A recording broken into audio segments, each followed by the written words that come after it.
사람들에게요 2%라고 알려진 한국 음료가 있습니다. 1999년에 출시됐으니까요. 나온 지 벌써 20년이 넘은 음료입니다. 자, 2%는요 색깔은 물같이 투명한데 거기에 과즙이 살짝 들어가 있습니다. 그러다 보니까 이 제품의 광고 문구 중에 이런 게 있어요. 날 물로 보지 마. 이런 게 있습니다. 이름이 2%다 보니까요. 이게 이온 음료라고 생각하시는 분들이 있는데요. 그렇지가 않습니다. 나름 콜라만큼이나 열량이 높은 일반 음료입니다. 자, 한편요. 2%라는 이름은요. 이 음료의 퍼스트 네임이라고 할 수 있습니다. 사실요. 이 음료의 진짜 이름, 그러니까 풀 네임, 그건 뭐냐? 2%가 부족할 때입니다. 아셨나요? 아신 분도 있으시군요. 자, 그렇다면 여러분, 이 이름이 어디서 유래됐을까요? 자, 제조사에 따르면요, 이건 사람 몸의 수분 함량에서 유래됐다고 합니다. 자, 인간의 몸은요, 약 70%가 물로 이루어져 있는데요, 그 중에 단 2%만 부족해도 심한 갈증을 느낀다고 합니다. 그래서 2%가 부족할 때라고 하는 이름이요, 여기서 나왔다고 합니다. 자, 그런데 여러분, 우리 몸이 참 신기하지 않습니까? 2%밖에 안 되는데 겨우 그것 가지고 그것 때문에 갈증을 느낀다는 게 저는 참 신기한 것 같습니다. 근데 그냥 느끼는 것도 아니죠. 아주 갈증을 심하게 느낀다 그래요. 근데 솔직히요, 2%는요 별거 아닌 것 같습니다. 자, 우리가 어디 가서요 물건 살 때 물건값 2% 깎아준다고 하면 여러분 그게 깎아준다는 소리입니까? 안 깎아준다는 얘기입니까? 그거는 깎아주지 않는다 이렇게 생각을 합니다. 2% 별거 아닌 것 같아요. 자, 몸속의 수분 70%, 거기에서 2%를 빼면 여전히 68%나 남아 있습니다. 자, 그래서 우리 생각에는 이게 충분해 보이지만요. 하지만 실상 우리 몸은 이걸 매우 부족하게 느낀다라는 겁니다. 자, 그리고 이때부터요. 몸의 균형이 깨지기 시작하고 건강도 나빠지기 시작합니다. 따라서요. 이 부족한 2%를 채우는 건 매우 중요한 일이 됩니다. 자, 그런데 이런 건 교회도 마찬가지예요. 교회 안에는요, 하나님이 주신 영적인 것들, 좋은 것들이 충분히 있어 보이는데요, 여전히 부족한 2%에 해당되는 게 있다라는 겁니다. 자, 오늘 본문에서 바울은요, 빌립보 교회에게 그게 무엇인지를 말합니다. 자, 이 당시 빌립보 교회는요, 교인들 사이에 분열의 문제가 있었습니다. 하지만 그렇다고 해서 여러분, 빌립보 교회에 영적인 것들이 매우 부족했느냐? 또 그런 건 아닙니다. 그런 건 아니에요. 그들에게는요, 하나님께 받은 좋은 것들이 있었습니다. 자, 바울은요, 그게 무엇인지를 말하면서 오늘 본문을 시작합니다. 자, 오늘 본문의 시작인 빌립보서 2장 1절 말씀을 보면, 그러므로 그리스도 안에 무슨 권면이나 또 사랑의 무슨 위로나 성령의 무슨 교제나 긍휼이나 자비가 있거든 이라고 시작을 합니다. 자, 지금 이 바울이 말하는 건요, 이런 것들이 지금은 없는데 만약에 앞으로 그것이 주어지거든 이라고 말하는 게 아닙니다, 여러분. 원어적으로 잘 보면은 이건요, 너희에게 이것들이 주어졌거든 이라고 말을 합니다. 무슨 얘기예요? 빌립보 교회는 하나님이 주신 그리스도 안의 권면, 그리고 사랑의 위로, 성령의 교제, 그리고 긍휼과 자비가 이미 있었다라는 이야기입니다. 근데 조금 있는 정도가 아니에요. 이것들이 풍성하게 있었습니다. 자, 하지만요, 그들에게는 여전히 부족한 2%에 해당하는 게 있었습니다. 자, 그래서 바울은요, 이런 것들이 이미 주어졌으니 그러므로 이제 너희는 이렇게 하라 라는 말로요, 그 부족한 걸 채우도록 권면을 시작합니다. 자, 그렇다면 여러분, 빌립보 교인들에게 부족했던 건 과연 무엇이었을까요? 그리고요, 그것이 잘 채워졌을 때 하나님께 받을 축복은 과연 무엇이었을까요? 이걸 알아봄으로요, 건강한 교회를 만들어 가고 있는 오늘 우리에게 필요한 게 무엇인지를 알아보고자 합니다. 자, 먼저 첫 번째로 우리는 겸손한 마음을 품어야 합니다. 우리는 겸손한 마음을 품어야 합니다. 바울은요, 앞서 1절에서 말한 하나님이 교회에 주신 좋은 것들을 가지고 이제 2절에서 교인들이 하나가 되라 라고 말을 합니다. 자, 그리고 이를 위해서요, 겸손한 마음을 품으라 라고 합니다. 자, 우리 3절 말씀을 같이 읽어볼까요? 여러분 가져오신 성경 보시면서 빌립보서 2장 3절을 같이 읽겠습니다. 네, 빌립보서 2장 3절입니다. 시작. 아무 일에든지 다툼이나 허영으로 하지 말고 오직 겸손한 마음으로 각각 자기보다 남을 낮게 여기고. 아멘. 자, 바울은요, 교인들이 서로를 겸손한 마음으로 대하라라고 권면을 합니다. 자, 겸손의 반대가 뭐죠? 교만입니다. 교만이에요. 자, 영국의 작가이면서 목회자였던 C.S. 루이스라는 분이 있습니다. 그분이요, 이런 말을 했습니다. 교만은 다른 모든 죄악을 품고 있는 어미닭이다 라는 말을 했습니다. 자, 그리고 실제로 이 말처럼요, 많은 죄악들이요, 교만으로부터 시작이 됩니다. 그리고 사람들 사이의 갈등, 이건 역시도 교만한 마음에서 비롯될 때가 많습니다. 따라서 여러분, 우리는요, 교만하지 말아야 합니다. 그리고 반대로 겸손한 마음을 품어야 합니다. 그러면요, 갈등도 사라지게 될 겁니다. 자, 그렇다면 여러분, 중요한 건 이거죠. 우리는 어떻게 해야 겸손해질 수 있을까요? 사실 우리도 다 경험해 봤겠지만 겸손해지는 게 그렇게 쉬운 일은 아닙니다. 지금부터 내가 겸손해져야지, 이렇게 마음 먹는다고 해서요, 겸손이 막 저절로 되는 게 아니다라는 거예요. 지난 세대에요, 그 위대한 설교자 중 한 명이었던 미국의 해리 아이언사이드라는 목사님이 계십니다. 자, 한 번은요, 이 목사님께서 어떻게 하면 자기가 겸손해질 수 있을까, 이걸 고민했다고 합니다. 근데 그렇게 고민하고 있는데 자기 친구가 이 목사님에게 아주 좋은 방법을 알려줬다고 해요. 그리고 이제 목사님이 이제 그걸 그대로 실천했죠. 근데 그게 뭐였냐, 이거예요. 광고판을 하나 만듭니다.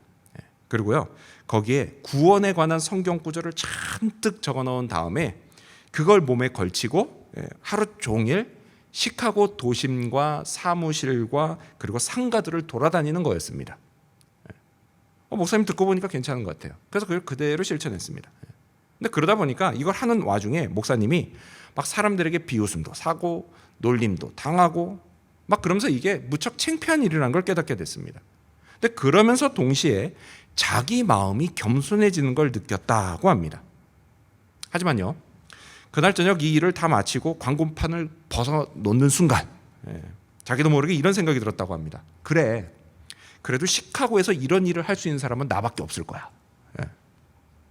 무슨 얘기예요? 교만이 그렇게 쉽게 다시 찾아왔다는 얘기예요. 좀처럼 우리가 겸손해지는 게 어렵다라는 이야기입니다. 자, 하지만 성경은요, 여전히 우리에게 그럼에도 불구하고 겸손하라고 말을 합니다. 자, 그렇다면 우리는 정말 어떻게 해야 겸손해질 수 있을까요? 이를 위해서요, 무엇보다 먼저 우리는 자기 자신이 하나님 앞에 어떤 존재인지를 깨달아야 합니다. 여러분, 우리는요, 어떤 존재죠? 여러분, 우리는 완전하신 하나님 앞에 한없이 불완전한 존재들입니다. 그리고 거룩하신 하나님 앞에 한순간도 살아서 서 있을 수 없는 우리는 죄악투성이 존재들입니다. 그리고 또한 전능하신 하나님 앞에 아무 힘도 없는 약하기 그지없는 존재들입니다. 그리고 전지하신 하나님 앞에 어때요? 우리는 우리가 가진 지식, 지혜, 이런 건요, 정말 보잘것없는 무지한 존재들입니다. 이런 자신의 존재감, 이런 존재감을 분명히 깨닫게 된다면 우리는 결코 하나님 앞에서 교만할 수가 없습니다. 겸손해질 수밖에 없습니다. 자, 그래서요, 이렇게 위에 계신 하나님, 그 하나님께 겸손해진 사람은 어떻게 되죠? 그 다음에 자연스럽게 옆에 있는 남들에게도 겸손해질 수가 있습니다. 자, 우리 3절 말씀을 다시 한번 읽어볼까요? 네, 3절을 다시 읽겠습니다. 읽습니다. 시작. 아무 일에든지 다툼이나 허영으로 하지 말고 오직 겸손한 마음으로 각각 자기보다 남을 낮게 여기고. 아멘. 자, 바울이 뭐라고 하죠? 바울은요, 겸손한 마음으로 나보다 남을 낮게 여기라고 말을 합니다. 근데 여러분, 성경 잘 읽으셔야 됩니다. 낮게 여기라가 아니에요. 낮게 여기랍니다. 낮게 여기라. 뭐예요? 높이라. 이렇게 이야기를 합니다. 근데 물론요, 자기를 남들을 더 낮게 여기고 나를 낮게 여긴다라고 해서, 그렇다고 해서 남들 앞에서 비굴해져라, 이런 말은 절대 아닙니다. 여러분, 비굴이 뭐예요? 비굴은 다른 게 아니에요. 내 신분, 그리고 내가 가진 능력, 이게 상대방에게 절대 미치지 못합니다. 못하기 때문에 나의 생존을 위해서 어쩔 수 없이 수그리는 거. 그게 비굴이에요. 여러분, 이건 결코 겸손이 아닙니다. 근데 겸손은 뭐예요? 진짜 겸손? 겸손은요, 신분이나 능력이 내가 상대방에 견줄 수 있어요. 어쩌면 더 높기도 합니다. 그렇긴 하지만 그럼에도 불구하고 내가 아니라 상대방을 높이는 겁니다. 그게 겸손이에요.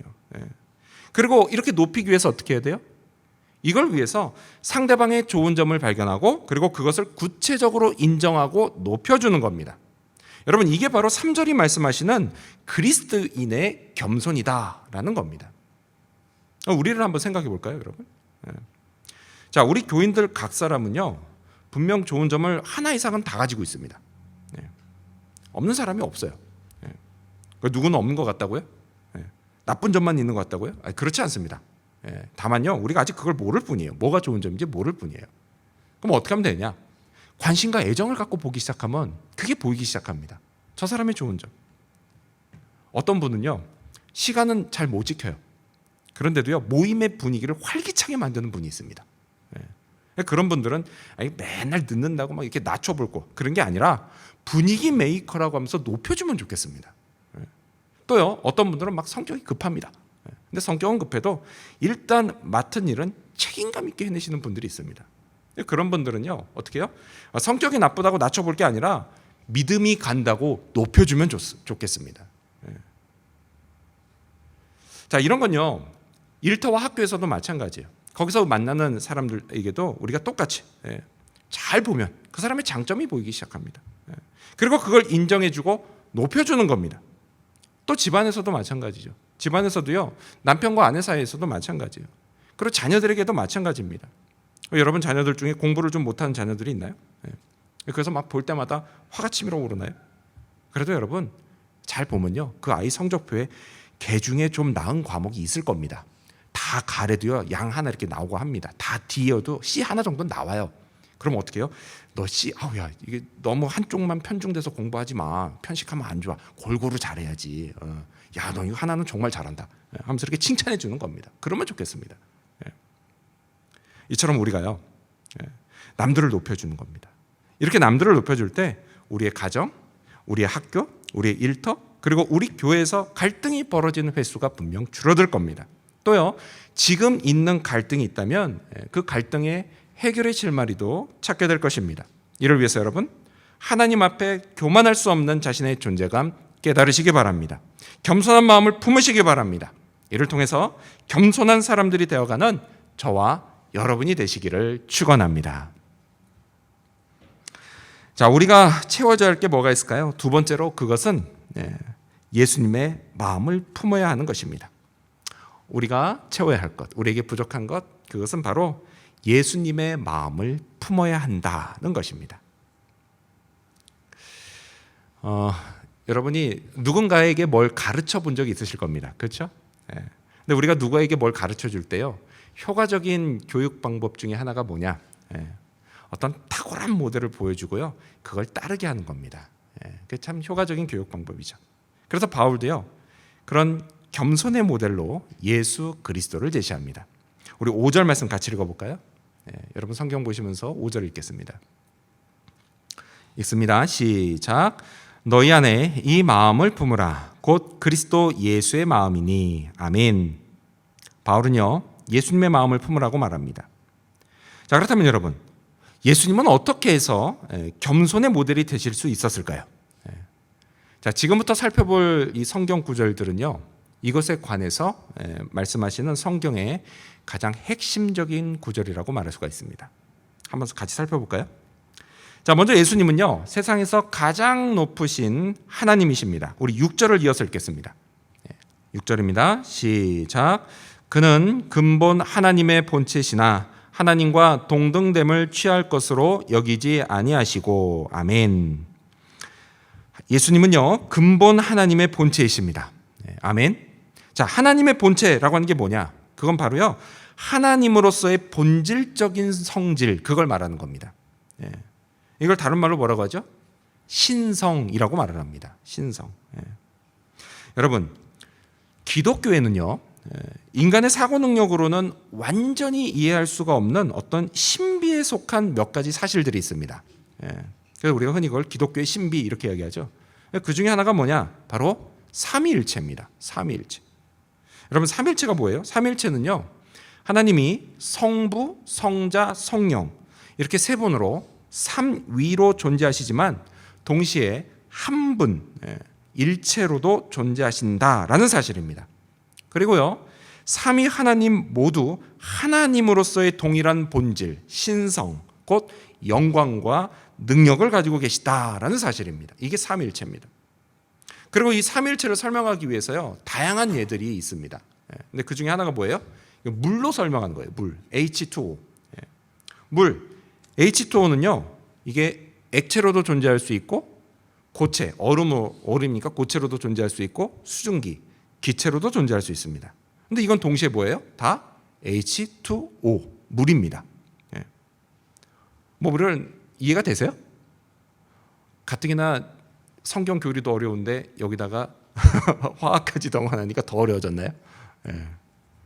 사실 여러분 아무리요 이 삼일체라고 하는 것을 좋은 예를 갖다가 설명을 해도 사실 삼일체를 완벽하게 설명할 수는 없습니다. 뭐 왜죠? 애초부터요 인간의 이 사고 능력이라고 하는 게 이해할 수 있는 능력이 불완전하기 때문이에요. 그렇기 때문에 삼일체를 결코 완전히 이해할 수는 없습니다. 따라서요 이 삼일체는 어디에 속했느냐? 이건요 우리가 이해할 부분이 아니라 이건 우리가 믿음으로 받아들여야 하는 부분입니다. 믿어야 되는 거예요. 삼일체는. 자, 그런데 어떤 사람들은 이렇게 말하죠. 나는 이해가 안 되니까 그거는 믿을 수가 없어. 이렇게 말하시는 분들이 있습니다. 이해가 돼야 믿지. 그러니까 기독교는 이상해. 이야기를 합니다. 이해도 안 된다. 막 억지로 믿으래. 근데 여러분, 솔직히 제가 생각하기에 그 말은요, 이건 억지라고 생각합니다. 그분이 억지 부리는 거예요. 왜냐? 여러분, 우리 인간이요, 이해하지 못하면서도 믿고 사는 게 얼마나 많은지 아십니까? 꼭 삼일체만 그런 게 아니에요. 숨 쉬는 거 하나만 놓고 봐도 그렇죠. 여러분, 우리가 처음부터요, 공기가 존재하는 방식을 다 이해하고 숨을 쉬었습니까? 아니죠. 그냥 있다고 믿고 숨을 쉬었습니다. 그러다가요, 어떻게 됐어요? 나중에 학교 가서 이해했어요. 공기가 존재하는 방식을. 삼일체도 마찬가지라는 거예요, 여러분. 지금은 이해가 안 됩니다. 이해가 안 돼도요, 나중에 천국 가면 다 이해됩니다. 다 이해돼요. 그러니까 믿으시기 바랍니다. 자, 이렇게 예수님은 뭐예요? 분명 삼위일체 하나님 중에 한 분이신 하나님이십니다. 자, 6절 말씀은요, 그러나 그 예수님이 하나님과 동등됨을 취할 것으로 여기지 않으셨다라고 말씀합니다. 이 6절 말씀을요, 우리 한글 성경 중에 우리말 성경이라는 성경책이 있습니다.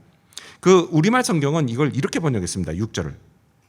하나님과 동등됨을 기득권으로 여기지 않으시고 라고 번역을 합니다. 무슨 얘기예요? 예수님이요, 하나님으로서 마땅히 누릴 수 있는 기득권을 포기하셨다라는 말씀이에요. 여러분, 오늘날요, 많은 사회, 그리고 많은 공동체, 심지어 교회에서도요, 사람들이 이 기득권을 내려놓지 못한 결과 불행한 일이 얼마나 많이 벌어지는지를 모릅니다. 자, 그런데 만일요, 예수님마저도 기득권을 내려놓지 않으셨다라고 한다면 오늘 우리는 어때요? 구원받지도 못했을 뿐만이 아니라 교회라는 것은 존재도 하지 않았을 겁니다. 하지만 예수님 어떻게 하셨어요? 기득권을 스스로 내려놓으셨습니다. 강압적으로 해서 누구 때문에 내려놓는 게 아니라 예수님이 자발적으로 내려놓으셨습니다. 왜 그러셨을까요? 다른 게 아니에요. 예수님은 겸손한 분이시기 때문입니다. 자, 우리 7절 말씀도 계속 읽어볼까요? 빌립보서 2장 7절입니다. 읽습니다. 시작.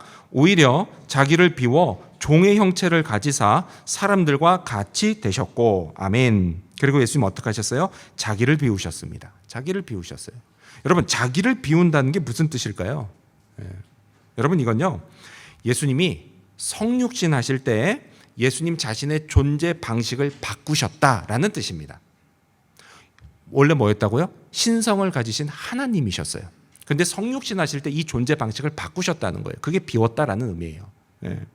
예수님은요, 전지하심, 모든 걸 다 하시는 것, 전능하심, 모든 걸 다 하실 수 있는, 그리고 편재하심, 어디든 동시에 존재하실 수 있는 그런 하나님의 속성을 스스로 일시적으로 제한하셨다라는 겁니다. 영광스러운 하나님의 지위, 그걸 잠시 뒤로 하고 종의 형체를 입으셨다라는 겁니다. 여러분, 이 종은 어떤 종이냐? 여러분, 이 종은요, 하나님의 뜻에 전적으로 순종하는 종, 그리스도를 의미합니다. 그리스도예요. 그리스도는요, 인간을 구원하기 위해서 인간이 되어야만 했습니다. 그래서 예수님도요, 사람들과 같이 되셨고 라고 말씀하는 겁니다. 여러분, 이건요, 예수님이 사람들과 같이 되셨다라고 해가지고 예수님은 단지 겉모습만 인간이다, 이런 의미가 절대 아닙니다. 예수님은요, 본질적으로 인간이 되셨다라는 이야기입니다. 그래서요, 지금 우리가 읽은 이 7절에 보면은 종의 형체라는 단어를 쓰죠. 형체. 근데 우리가 앞서 읽었던 6절에 나오는 본체 있죠. 하나님의 본체. 이게 성경 원어로 보면 똑같은 단어입니다. 똑같은 단어예요. 모르페라는 단어예요. 급이 같습니다. 급이. 완전한 하나님의 본체였으면서 동시에 완전한 인간의 본체셨다라는 이야기를 하는 거예요. 완전한 신성을 가진 예수님, 그분이 바로 완전한 인성을 가진 인간이 되셔서 이 땅에 내려오셨습니다. 창조주 하나님이 피조물의 자리까지 내려오셨던 겁니다. 왜요? 왜 그러셨어요? 다른 게 아니에요. 예수님이 겸손한 분이시기 때문입니다. 우리 8절 말씀도 계속 읽겠습니다. 빌립보서 2장 8절입니다. 시작. 사람의 모양으로 나타나사 자기를 낮추시고 죽기까지 복종하셨으니 곧 십자가에 죽으심이라. 아멘. 예수님은요, 이 말씀처럼 이 땅의 한 여인 마리아의 임신과 출산을 통해 사람으로 태어나셨습니다. 인간이 되셨습니다. 인간이 되신 이유, 그 이유는 인간의 죄값을 대신 치를 완벽한 제물이 되기 위해서였습니다. 인간의 속죄를 위한 제물, 인간일 때 완벽합니다. 또한요, 완벽한 속죄를 위해서는 이 제물에 흠이 없어야 됩니다. 흠이 없어야 되는데 예수님은 동시에 거룩하신 하나님이시기 때문에 죄가 없는 완벽한 제물이 되셨습니다. 그렇게 예수님은요, 자신을 낮추시고 인류를 구원하시려는 하나님의 고귀한 뜻을 이루시고자 십자가에서 죽기까지 복종하셨습니다. 아멘. 근데 여러분, 우리가 여기서 잊지 말아야 할 게 있습니다. 뭐냐? 그건요, 이 과정에서 예수님도 고통을 느끼셨다라는 것입니다. 우리도 마찬가지죠. 우리도 마찬가지 아니에요? 예수님 같았으면. 기득권 내려놓는 거 쉬운 일이 아닙니다. 쉬운 일이 아니에요. 마음의 고통이 따릅니다. 또 능력을 스스로 제한하는 거, 이것도 쉬운 일이 아니에요. 속상할 때가 많죠. 제가 아는 어떤 분은 워낙 싸움을 잘하시는데 스스로 능력을 제한하셔서 맞고 다니십니다. 한번 내심 속내를 이야기하시더라고요. 속상할 때가 한두 번이 아니랍니다. 한 주먹거리도 안 되는데. 아무튼 속상해. 또요, 인간이 돼서 춥고 배고픕니다. 춥고 배고플 때가 있죠. 그때는 뭐예요? 몸이 고통스럽다는 거예요. 또요, 자기는 죄가 하나도 없습니다. 근데 남들의 죄를 온통 뒤집었으면요, 진짜 억울합니다. 그것 때문에 극단적인 선택을 하시는 분들도 있죠. 더욱이요, 그 죄값을 치르기 위해서 그때 당시에 세상에서 가장 끔찍한 형벌인 십자가에서 죽는 거 너무도 고통스러운 일이었습니다. 그런데 여러분, 사실 예수님을 진짜 고통스럽게 만들었던 건 이게 아니었습니다. 다른 거였어요. 여러분, 그게 뭔지 아십니까? 그건 다름이 아니라 성부 하나님과의 사랑의 관계가 끊어지는 거였습니다. 십자가에서 예수님은요, 세상 모든 죄를 담당한 끔찍한 죄인이었습니다. 그래서 그 순간 하나님과의 관계가 끊어졌습니다. 하나님이 등을 돌리셨습니다. 그래서 이때 예수님의 마지막 절규가 뭐였어요? 나의 하나님, 나의 하나님, 어찌하여 나를 버리시나이까? 나의 하나님, 나의 하나님, 어찌하여 나를 버리셨습니까? 여러분, 예수님께는요, 그 순간이 진짜 처절한 순간이었습니다. 여러분, 아무리 힘들어도요, 사랑이 있으면 견딜 수 있습니다. 그렇죠?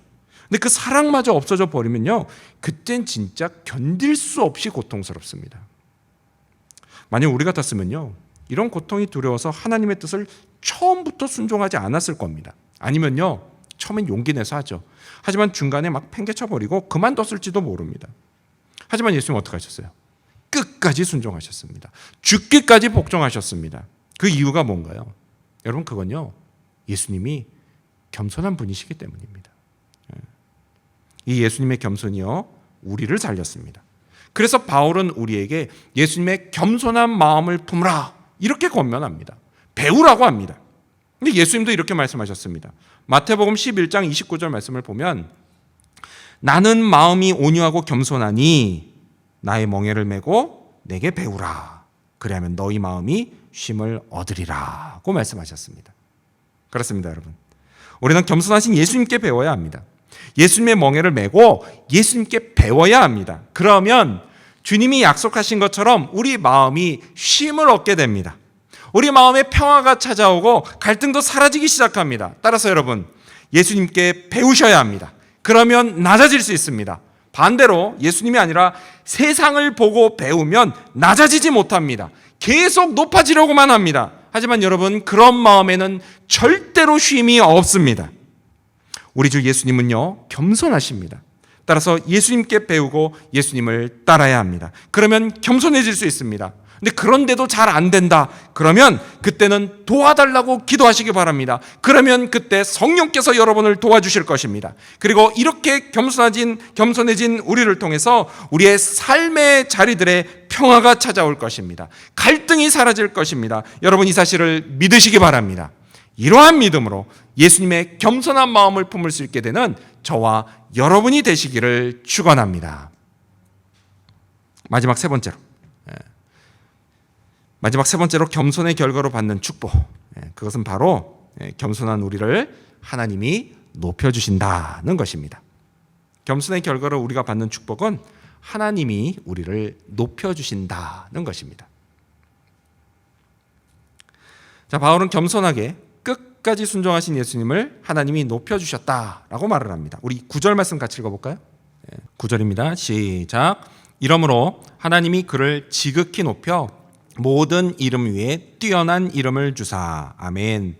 하나님이 얼마큼 높이셨다고요? 지극히 높이셨다라고 합니다. 여러분, 지극히 높이셨다라고 하는 건요, 더 이상 높아질 데가 없이 높이셨다라는 뜻입니다. 가장 높은 데로 올리셨다는 거예요. 어디입니까? 거기가요? 하나님의 자리예요. 하나님의 자리. 성부 하나님은요, 죽음을 이기고 부활하신 예수님을 다시 근본 하나님의 본체라고 하는 원래 위치로 높이셨습니다. 여러분, 이게 바로요, 겸손한 자들이 받는 축복입니다. 자신을 낮춘 사람, 그 사람을 하나님이 높여주시는 겁니다. 따라서 여러분, 겸손해지는 걸 두려워하지 마시기 바랍니다.